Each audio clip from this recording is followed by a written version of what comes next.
வணக்கம் மக்களே, நாம் இன்னைக்கு என்ன பார்க்க போகிறோன்னா நீங்களே பாருங்கள். இது என்னன்னு தெரியுதுங்களா? இதுதாங்க துளசி செடி. எவ்வளோ பெருசாக வளர்ந்துருக்கு பாருங்கள். துளசி செடி கிட்டத்தட்ட என்னோட ஹைட்டில், என்னோட கைத்து லெவலுக்கு வருது. இந்த துளசி செடி நல்ல உயரமாக வளர்ந்துருக்கு.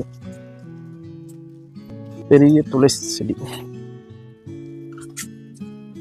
நன்றாக வளர்ந்து வந்திருக்கு. துளசி செடி பாருங்கள் எப்படி எவ்வளோ உயரமாக இருக்குன்னு பாருங்கள். துளசி விதைகள் எல்லாம், இதெல்லாம் பார்த்தீங்கன்னா துளசி விதைகள்